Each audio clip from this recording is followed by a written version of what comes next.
our dark horses. The comments are throwing us off today. Let's fire some off. I guess I'll start. I'm going Miles Sanders, running back for the Philadelphia Eagles at the New York Giants this week. Look, I know the narrative here is a little tricky, right? Miles Sanders came back last week off the IR, 19 touches, I think. Didn't do a lot with them, but 70 yards or something like that is pretty good, and the volume was there. But it was really a tale of two halves.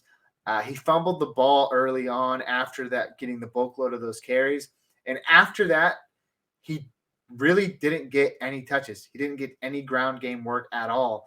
Matter of fact, it became almost a split snap count between him and Jordan Howard. Then, oddly enough, Jordan Howard goes down with the injury. So it was a timeshare between him and Boston Scott. So the game was really weird.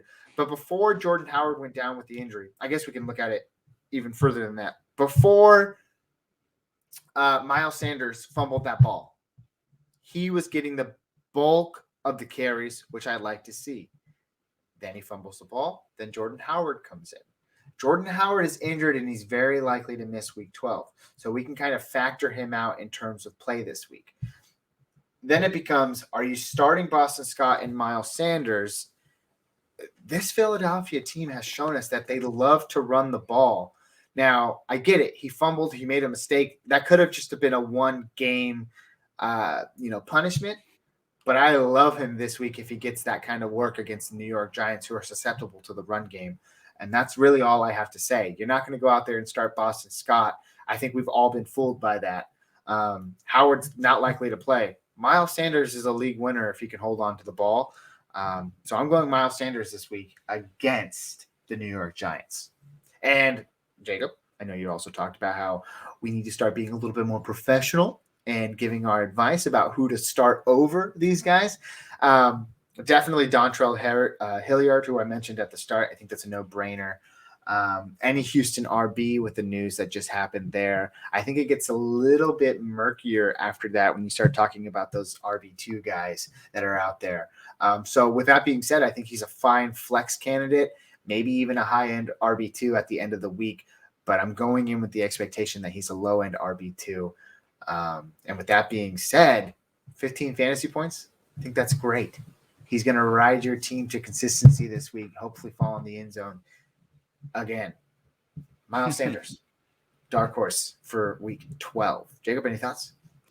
Yeah, that's a good call because if he does go off, he's truly a dark horse because we cannot trust him on a regular basis. Like even when he was the guy before he got hurt, he was doing nothing. And to me, though, it's like I invested a lot in Kenneth Gainwell this season, and he's kind of almost useless. Obsolete, he's not even the handcuff. Like there's no handcuff. It's when Miles Sanders goes down, they use 3 different guys, and Kenneth Gainwell was a healthy scratch last week. So yeah, I don't think anybody's taking Miles Sanders' job. It's just tough. Like, would you start both Denver guys over Miles Sanders? Oh, dang it, Jacob. Why'd you have to ask the good question? That's a tough one, right? The matchup in the schedule for these guys is just too juicy when you look at Denver. Holy cow. Answer it yourself, Jacob. Come on. You're going to propose it to me. That's a tough, but you know what? He is my dark horse. I got to stay true. I would start Miles Sanders over probably Javonte Williams. I don't think I'd start him over Melvin Gordon, given that we talked about that discrepancy in fantasy value. You know what's the odd thing? And we know it's due to Jalen Hurts, but Philadelphia's I believe they're the second or first highest rushing team in the league. Well, it's interesting you say that because you mentioned how Miles Sanders was virtually useless in the beginning of the year before he got hurt. I mean, people were literally considering dropping him. In pick 6, one of our leagues, he was dropped when he was even IR. And I was able to pick him up, and now I feel comfortable starting him. Matter of fact, I am starting. Wow. So this is a perfect scenario, Jacob. You just asked.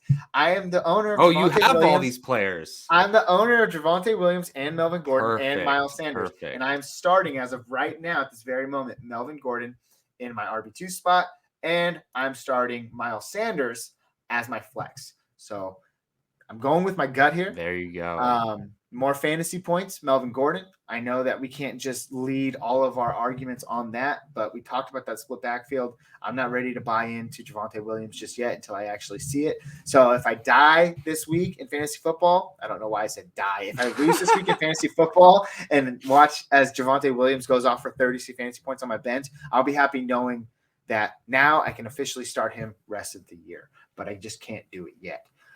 So I'm starting Miles Sanders over Javonte Williams. I didn't plan it, but that's the answer I was looking for. All right. Sweet stuff, man. I love to hear it.